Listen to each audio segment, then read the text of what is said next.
yang Bapak duduki sekarang, berapa tahun sih Pak? 5-10 tahun. Setelah itu Bapak nothing. Karena dekat dengan ketua umum itu tidak bisa berseri kayak sinetron Pak. Nah, kotel efek itu muncul dari gambaran soal efek ekor jas tuxedo, ya Pak. Ibu Bapak tahu kan jas tuxedo itu ekornya sama. Jas untuk dansa ini Pak, ekornya sama.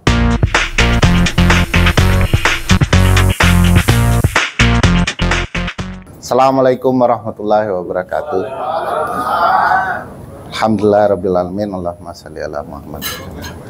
Ibu Bapak sekalian, saya izin memulai meskipun masih sambil makan. Sebenarnya panitia menghubungi saya dengan membebaskan materi sebenarnya. Apa yang seru-seru yang perlu diketahui oleh teman-teman DPRD berkaitan dengan politik dan hukum tata negara yang ada. Tapi izinkan juga disinggung materi pokoknya supaya nanti kita bisa juga diskusi hal-hal yang lain. Problematika relasi DPRD dan pemerintah daerah memang seperti rumah tangga. Kadang relasinya bagus, kadang juga masalah besar begitu ya. Nah ini, ya Pak, silakan Pak. Relasi itu sangat bergantung dengan peta koalisi, bangunan koalisinya antar pemerintah daerah dan partai-partai yang ada di DPRD, parlemen daerah. Cuman memang yang perlu kita ketahui bahwa ada problematika serius soal jejaring atau relasi pemerintah daerah dan DPRD. Pertama, kedua belah pihak mungkin perlu memahami konteks hukum tata negaranya lebih besar daripada konteks politiknya. Seringkali yang muncul itu konteks politiknya dibandingkan perihal relasi sesungguhnya. Bagaimanapun, dua lembaga institusi itu jejaringnya kemitraan, bukan persaingan. Nah, ini problem tersendiri. Saya punya kecenderungan sebenarnya publik di daerah lebih baik membangun oposisi dengan pemilihan dibandingkan setara kekuasaannya antara pemerintah daerah dan parlemen daerah. Walaupun secara konsep politik ini tidak tepat. Kenapa tidak tepat? Karena biasanya dilarang pemerintah daerah dan pemerintah pusat juga begitu, presiden, untuk membuka ruang terjadinya pemerintahan bebek kaki pincang. Lame duck government. Maksudnya itu partainya kuat sehingga memenangkan pilkada, tetapi lemah karena kalah di pileg daerahnya. Sehingga timpang dia. Nah, problem ini sebenarnya di titik tertentu jauh lebih bagus bebek kaki pincang ini. Ya.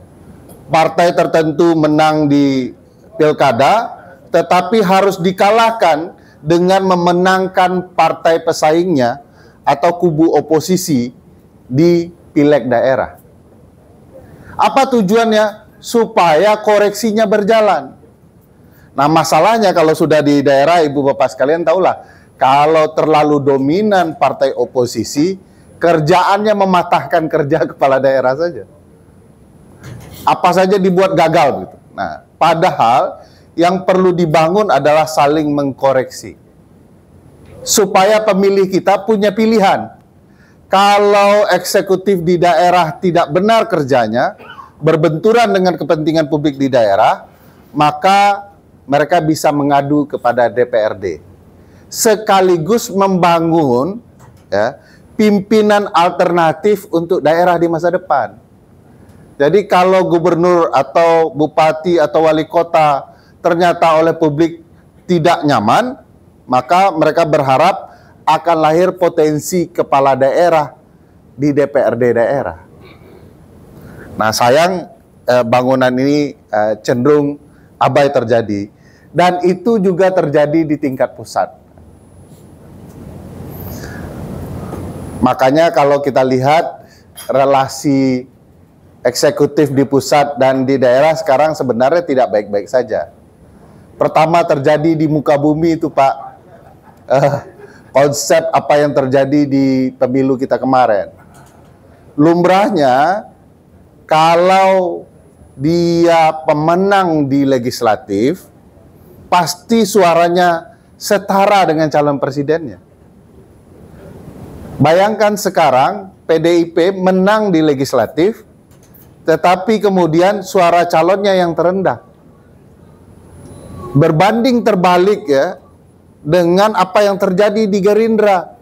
Presidennya menang, tapi suara partainya anjlok. Iya betul, tetapi di muka bumi ini Pak, dalam sistem pemilu presiden, ada yang namanya efek ekor jas, kotel efek. Dan itu tidak pernah terbantah. Yang menentukan caleg, Pak.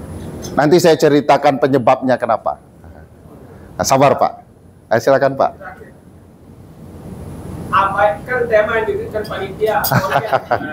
Sudah dikasih tahu oleh panitia Pak. Tadi itu memenuhi syarat ketentuan saja. Iya, saya panitia. betul. Nah, kotel efek itu muncul dari gambaran soal efek ekor jas tuxedo, ya Pak. Ibu Bapak tahu kan jas tuxedo itu ekornya sama. Jas untuk dansa ini Pak, ekornya sama. Tidak pernah tidak sama. Makanya disebut efek ekor jas. Yang maknanya secara politik dan hukum tata negara, terutama pemilu, ya, suara presiden itu pasti berimbang dengan suara partai yang mencalonkannya. Pasti Pak. Kali ini tidak. Nah, kali ini terjadi pertama di muka bumi dalam sistem presidensial. Jadi kalau mau dianggap ada masalah serius di pemilu kemarin. Karena tidak mungkin Pak. Lihat apa yang dialami misalnya oleh PDIP 2019. Menang di Pileg, menang di Pilpres. Ini kalau kita hitung Pak, ini mohon maaf yang punya partai, saya tidak bermaksud tendensius, tapi ini ilmiah saja. Kalau kita hitung, angka Pak Prabowo itu 58 sekian persen. Setengah dari itu pun partainya tidak. Jadi ada masalah serius di dalam proses penyelenggaraan pemilu kita. Kalau pakai alat ukur teori politik ada masalah, itu kemungkinan juga dalam proses penyelenggaraan. Maka semua ini pertama Pak, pertama juga, ini catat kalau Bapak nanti tidak percaya silakan di googling. Pertama kali juga ada presiden dari partai X menyokong calon presiden dari partai Y. Nggak pernah terjadi itu Pak. Jadi di dalam hasanah pemilu kita ada masalah serius yang harus Ibu Bapak benahi. Di partai harus tersampaikan. Kalau tidak, mohon maaf, proses kandidasi di partai tidak akan pernah becus. Ini proses kandidasi karena presiden dari partai X, lalu anaknya maju di partai Y, dia kemudian memilih mensupport partai Y itu. Nah itu tidak pernah terjadi. Dan itu akan membuat buruk suasana proses kandidasi kita. Percaya Pak? Saya mohon maaf, Bapak bekerja di partai habis-habisan. Tapi jangan harap Bapak bisa maju ke tingkat yang lebih baik kalau proses kandidasi tidak berasal dari konsep yang benar. Selamanya di NTB begitu. Padahal sudah habis-habisan bekerja dengan baik. Nah, harusnya kan prosesnya begini, naik. Susah senang di DPRD, nanti partai baik, kerja keras Bapak naik ke provinsi.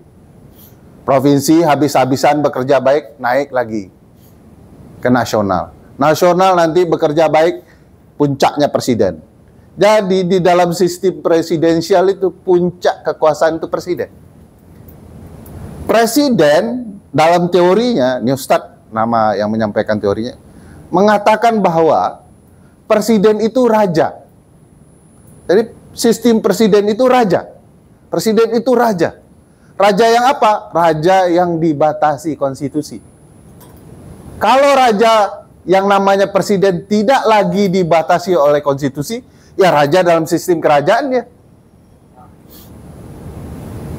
Melanggar prinsip-prinsip konstitusional kita. Ibu dan bapak bangsa kita melarang sistem kerajaan dipilih. Karena membangun sistem yang baru, Indonesia baru. Nah sekarang sudah mulai menjadi kerajaan, karena akan ada pewarisnya. Ibu bapak lihatlah, konsep ini bisa akan berbahaya 5 hingga 10 tahun ke depan. Kalau kemudian anak Pak Presiden Jokowi itu berlanjut jenjang estafetnya. Jadi tertutuplah proses kandidasi hingga ke daerah. Karena tidak, kalau di atas dikendalikan naiknya, di bawah juga akan dikendalikan.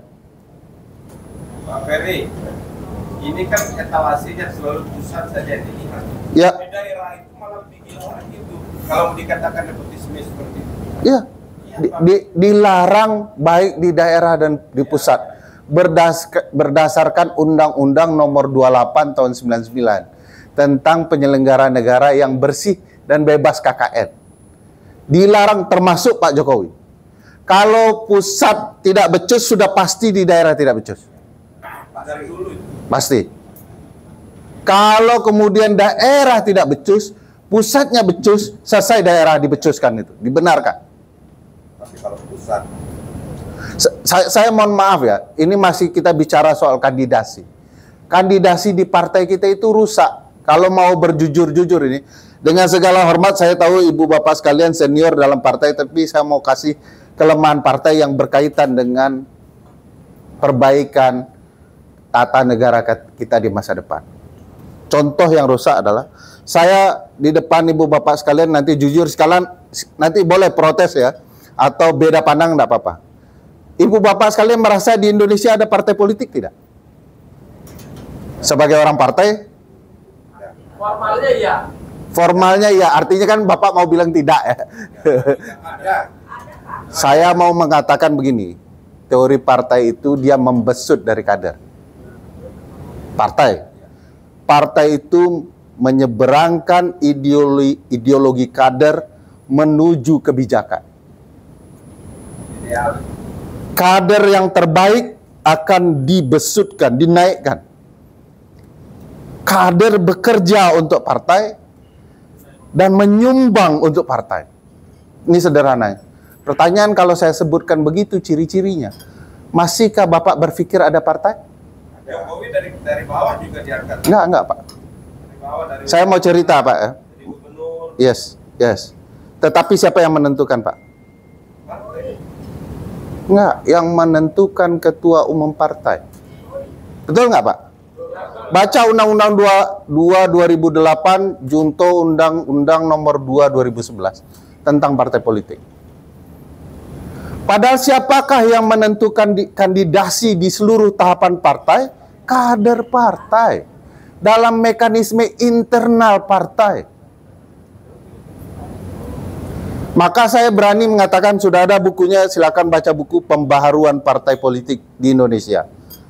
Saya menjelaskan tidak ada partai politik di Indonesia kalau kita bicara ciri-ciri partai. Yang ada adalah, mohon maaf sekali lagi nanti mohon silakan didebat. Yang ada adalah perusahaan keluarga yang diberi nama partai. Kalau Bapak mau jujur nanti, ya. Itu sebabnya ada pewaris-pewaris di setiap partai. Saya mohon maaf, saya menghormati Bu Mega karena daya juangnya dalam reformasi. Tapi partai punya masalah. Kenapa? Bu Mega sudah 30 tahun jadi ketua umum partai kalau dihitung dari PDI. Tidak ada regenerasi, Pak. Ini saya buktikan rasa sayang saya dengan partai-partai ya. Coba ibu bapak bayangkan kalau terjadi suatu dan lain hal dengan Bu Mega. Hari ini.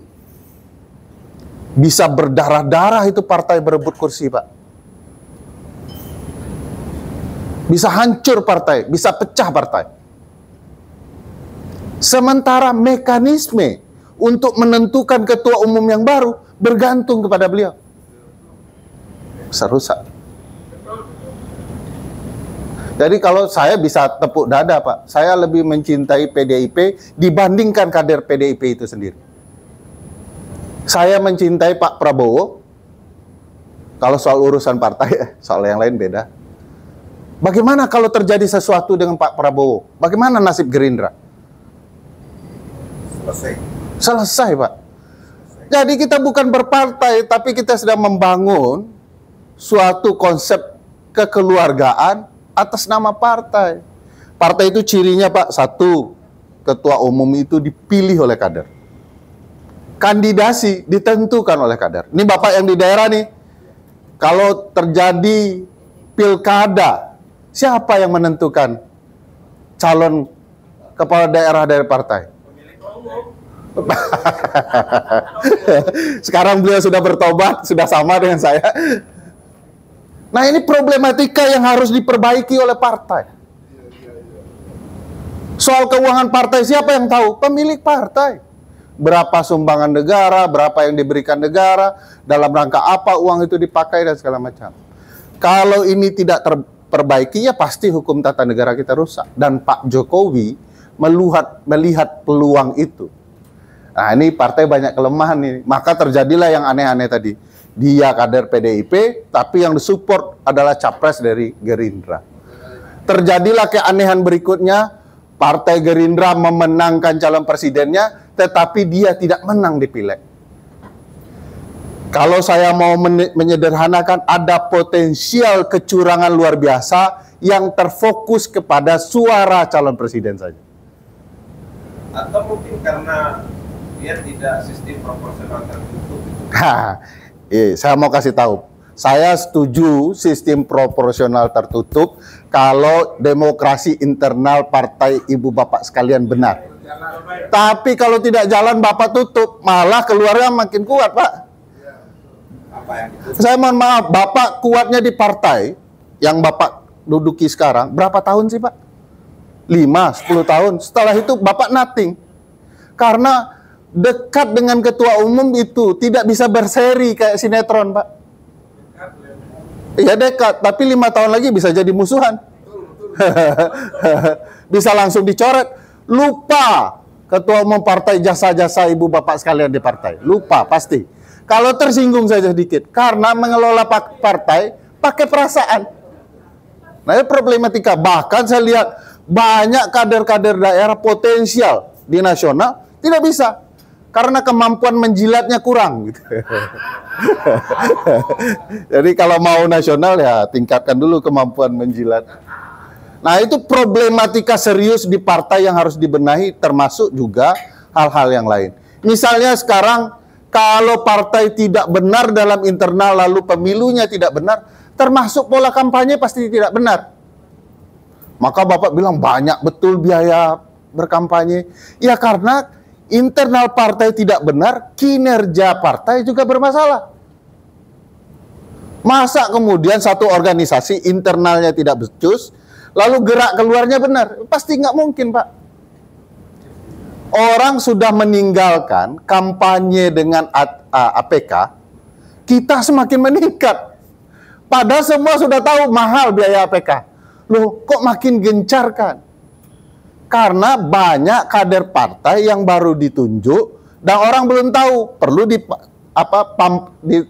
pampang wajahnya disimpang-simpang supaya orang tahu. Padahal kalau partai bekerja pasti bagus itu, Pak. Nah, hari ini pun kalau kita mau membaca pola kerja-kerja partai lebih banyak ke arah itu dibandingkan yang lain. Ini mohon maaf dengan segala hormat, Pak Presiden Jokowi sedang merusak lebih jauh kondisi partai politik dan ketatanegaraan kita. Jauh sekali rusak. Saya bisa membela diri dan menjelaskan logika kerusakan itu. Sekarang, kerusakan pertama itu yang menarik misalnya, sudah berlangsung dari 2019. Harusnya bangunan koalisi itu jelas. Tapi Pak Jokowi malah semakin tidak memperjelas. Apa tujuan pemilu serentak ini kemarin, Pak? Ingat nggak, Pak? supaya bangunan koalisi jelas. Dulu kan pileg dulu, baru pilpres gitu ya. Begitu kemudian mereka kalah di pileg, mereka ngelihat nih, aroma harus pindah nih di pilpres. Lalu semua ahli mengatakan kalau kita gabungkan, potensi koalisi akan lebih permanen karena serentak gitu. Ternyata tidak. Begitu diserentakkan, digabungkan, begitu selesai pilpres, pileg serentak, pindah koalisi. Semudah itu teman-teman partai politik ya. Pindah hati gitu ya. Demi kekuasaan.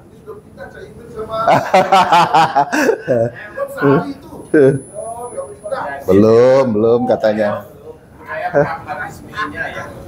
Iya, karena ada tradisi membiarkan itu terjadi. Karena pemilik partai itu nggak kuat di oposisi. Rugi dagangannya. Nah, makanya pindah. Nah, sekarang kerusakan itu diperparah dengan tidak jelasnya peta koalisi. Bayangkan presiden yang tidak berkuasa atas partai bisa mengelola permainan koalisi sangat luar biasa. Saya kalau Bapak jujur-jujur peta koalisi sekarang termasuk pengelolaan partai sekarang, saya yakin nggak ada yang senang di hati Bapak. Kalau jujur ya, contoh satu jujur saja ya. Bapak-bapak sudah berapa tahun di partai? 20. Siapa yang ketua umum partai di sini? Nasional? Nggak ada. Orang anggota DPRD. Padahal sudah senior. Ini ada anak 2 hari, Pak. 2 hari. Kasihlah lebih sedikit, 2,5 hari. Jadi ketua umum partai yang disokong secara nasional. Yang bentar lagi lolos parliamentary threshold. Sudah 3,7, Pak. Dalam 3 hari. Sehebat apapun Bapak mengelola partai, nggak ada tuh. Dari 2,5-an, naik 1,5 nantinya. Lewat 4. Yang angka suaranya 1,8 juta dalam hitungan hari. Makanya saya sarankan teman-teman partai ya yang ngajar ilmu politik, ngajar hukum tata negara, yang kemudian habis-habisan di partai politik, pikir ulanglah hidup ini balik. Karena ternyata jadi anak presiden saja syaratnya. Jadi kita akan kembali ke sistem kerajaan lagi. Jadi teman-teman partai yang habis-habisan nelongso melihat apa yang terjadi ini sebenarnya. Tapi juga bisa dihitung beberapa hari kemudian, kalau koalisi nasional tercipta dan itu ada pembiaran-pembiaran, mustahil teman-teman daerah bisa bicara lebih bebas dan merdeka. Karena pasti ikut apa yang diinginkan dalam koalisi nasional. Ini kerusakan-kerusakan baru yang luar biasa. Saya tidak tahu kalau ibu bapak memperhatikan lebih jeli dalam bangunan peta perpolitikan ketatanegaraan kita. Apa yang terjadi oleh Pak Presiden ini betul-betul mau membangun keluarga. Tidak bisa dibohongi. Contoh sederhana adalah pencalonan Gibran Rakabuming Raka. Mana ada sistem pertandingan, nggak usah sistem politik. Sistem politik itu lebih detail, rigid, mewah. Karena kalau tidak rigid, Pak, Bapak sendiri orang politik bisa belok-belok kan itu. Jadi sistem pertandingan di bawah dari sistem perpolitikan. Tidak pernah terjadi ada perubahan aturan main di tengah jalan. Ini pertandingan mau mulai nih, Pak. Tiba-tiba peraturannya diubah. Sebutkan pertandingannya apa, Pak? Nggak ada, Pak. MU versus Manchester City tadi malam. Kalau diubah peraturan, wah pasti ribut itu. Sedunia ributnya, Pak. Ini ada pertandingan harusnya lebih rigid, lebih detail. 2 minggu menjelang pendaftaran ditutup, keluar putusan. Saya bongkar kecurangan di ruang ini ya, Pak. Sidang itu dipimpin oleh Ketua Umum pamannya Pak Gibran. Pemohonnya adalah partai yang saat berjalan pindah ketuanya menjadi adiknya Mas Gibran. Pemohon yang dikabulkan nomor 90, Almas Sakib Biru namanya, anak Pak Boyamin Saiman, menyatakan dalam permohonannya eksplisit, kami adalah fans beratnya Mas Gibran. Termohon Pak, DPR dan pemerintah. Pemerintah siapa? Pemerintahan ayahnya Mas Gibran. Satu sidang itu soal Mas Gibran, Pak. Apa isi putusannya? Berdasarkan permohonan Mas Almas, isinya itu adalah bahwa seluruh yang pernah menjadi kepala daerah dapat menjadi calon presiden atau calon wakil presiden. Pernah katanya, Pak. Mas Gibran tidak bisa. Karena dia masih berjalan. Pernah itu setelah selesai, Pak. Pernah. Dia tidak bisa berhenti. Berhenti tiba-tiba, lalu dinyatakan sudah pernah. Karena kata pernah menurut putusan MK yang lain, harus menjabat 2,5 tahun, Pak. Sementara Mas Gibran masih 2 tahun. Jadi kalaupun dia berhenti, dia belum dihitung sebagai pernah. Oleh Hakim Konstitusi, kata pernah itu ditambahkan. Pernah, strip, sedang. Jadi yang sedang menjadi kepala daerah pun boleh. Nah, Bapak bayangkanlah kecurangannya sampai di sini. Yang memohonkan tidak minta, hakim yang membuat agar Mas Gibran bisa jadi. Sesuai kondisi, Pak. Hah? Sesuai kondisi, perintah. Bukan undang-undang. Bukan undang-undang. Nah, yang lebih menarik, Pak, putusannya bilang apa? Putusannya tidak bilang seluruh kepala daerah yang pernah atau sedang dapat mencalonkan. Putusannya bilang begini, 3 orang bilang seluruh kepala daerah pernah atau sedang bisa menjadi calon, capres, cawapres. 2 bilang hanya yang sedang dan pernah menjadi gubernur. 2 orang nih, Pak. Pernah, sedang jadi gubernur, bisa maju jadi capres dan cawapres. 4 lainnya menolak. 3 bilang seluruhnya, 2 bilang hanya gubernur. Lalu apa mayoritasnya, Pak? Mayoritasnya 4 menolak. Tetapi oleh MK dijadikan ini 5. Padahal ini 2 bilang tidak, hanya gubernur. Jadi misalnya siapa, ya, gubernur mana, tiba-tiba mundur jadi capres, cawapres, boleh. Tapi yang pernah dan sedang jadi wali kota mundur, tidak bisa. Itu bunyi putusannya, silahkan baca. Sekali lagi, Pak, perintah bahwa ini apapun yang terjadi harus bisa. Nah, berarti seluruh proses penyelenggaraan yang mengajukan calon gara-gara putusan ini tidak sah, Pak. Tidak benar. Makanya film Dirty Food itu bilang, sudahlah ini hanya 1 putaran, lebih dari 50% karena inilah rancang bangunnya. Dirancang sedari awal. Makanya saya tidak setuju tuh teman-teman partai bilang, ayo kita maju ke MK, permasalahkan C hasil. Bapak tertipu sekali lagi. C hasil itu sudah dirancang. Mau bertarung di C hasil atau harusnya diproses. Ini sama kalau Bapak suka bola, Liga Italia tahu kan, Pak? Ada pengaturan skor. Kalau Bapak permasalahkan skornya, ya tidak akan berubah-ubah, Pak. Tapi kalau Bapak permasalahkan prosesnya, wasit terlibat, pemain terlibat, lembaga FIFA-nya terlibat, ya, itu baru benar.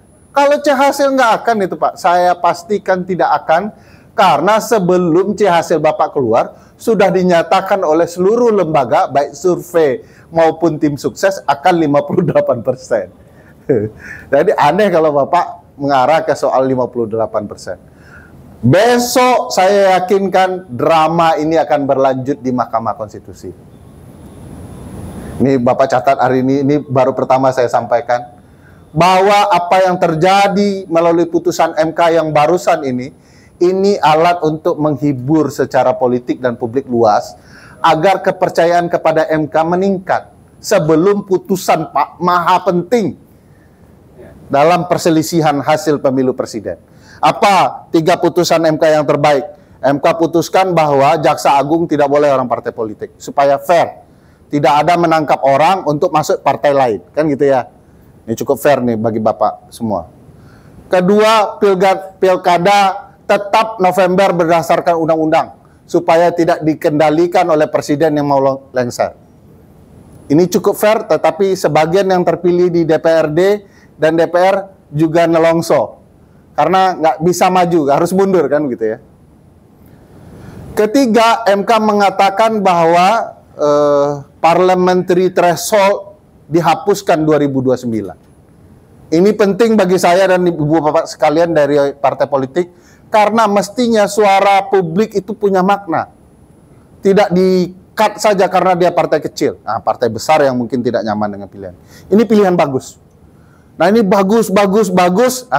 Besok Pilpres baru Bapak dapat surprise bahwa pemilu presiden securang apapun harus diterima. Ini problematika serius dalam pemilu kita. Ngapain kita harus habiskan anggaran 70 triliun hanya untuk seseorang yang sudah pasti dirancang untuk kemenangan? Ngapain? 70 triliun itu kasih ke daerah lumayan itu, Pak. Uang provinsi kita cuman 38, dikasih 2 triliun masing-masing sudah cukup untuk membuat daerah menjadi sangat bagus. Dan ini problematika yang ibu bapak sekalian hadapi menjelang pemilu akan selesai di perselisihan di Mahkamah Konstitusi. Saya tidak menakut-nakuti ibu bapak sekalian, tapi ini gambarannya. Kalau kita tarik keputusan Gibran nomor 90, ada 4 hakim yang dissenting, 4. 1 hakim pamannya dibebas tugaskan, dimejakan. Tidak boleh sidang PHPU Presiden, PHPU Legislatif, dan nanti Kepala Daerah di November. 4 lagi sisanya. Coba bayangkan besok kalau terjadi 4-4. Karena 1 nganggur. Apa yang terjadi, Pak? Maka paman sedang menguji di Petun, Pengadilan Tata Usaha Negara, bagaimana dia kembali ke dalam posisi supaya ada 9 dan potensial mayoritas baru tercipta jadi 5. Makanya sekarang digugat di Pengadilan Tata Usaha Negara. Jadi siap-siap juga ibu bapak kejutan. Putusan akhir mungkin tidak, dugaan saya putusan sela. Putusan sela itu adalah putusan antar waktu sebelum putusan akhir. Putusan selanya sebelum kita jatuhkan putusan akhir, kembalikan dulu dia ke jabatannya. Nah, nanti bersidanglah dia di sidang-sidang Mahkamah Konstitusi. Sekarang 8 hakim sudah mulai mencela-mencela nih. Hakim mengatakan nggak apa-apa Pak Anwar Usman kembali lagi untuk perkara perselisihan hasil legislatif. Nah, ini masalah-masalah baru yang ibu bapak hadapi ke depan. Saya mengusulkan pemilu kita itu harus diperbaiki dengan memperbaiki 2 paket undang-undang. Undang-undang partai politik 1 dan undang-undang pemilu. Usulan saya supaya independen, ya, tidak sesuka hati teman-teman ibu bapak sekalian di DPR saja, ini dibuat oleh lembaga independen. Dulu usulannya oleh KPU penyelenggara. Hak untuk membentuknya hanya konfirmasi di DPR. Setuju atau tidak setuju. Supaya lebih netral. Kalau tidak, korbannya adalah ibu bapak sekalian di daerah. Contoh, dapil. Di Undang-Undang Pemilu, yang menggambar dapil untuk wilayah nasional, DPR. Tapi untuk ibu bapak sekalian di daerah, dia suruh KPU. Kenapa mereka sendiri gambar dapil? Supaya kalau daerah pilihannya 1, 2, 3 digabung dalam satu dapil, dia memantau, lihat oleh teman-teman nasional itu. Oh, kayaknya di tengah ini bukan pemilih saya. Jadi gambar dapilnya begini. Nah, mutar begini. Nah. Makanya habis-habisan ketika Mahkamah Konstitusi bilang penggambaran dapil nasional maupun daerah harus diserahkan kepada KPU, diketuk palu, DPR nggak terima. KPU mau atur bahwa ada penggambaran dapil yang baru, dipanggil Komisi 2. Apa yang sudah jadi lampiran di Undang-Undang Pemilu itulah yang dipindahkan ke peraturan KPU. Jadi sami mawon. Sama saja apa yang dikerjakan teman-teman di pusat tidak mempedulikan juga rekan partainya yang ada di daerah. Kenapa? Sekali lagi ada masalah di partai politik kita.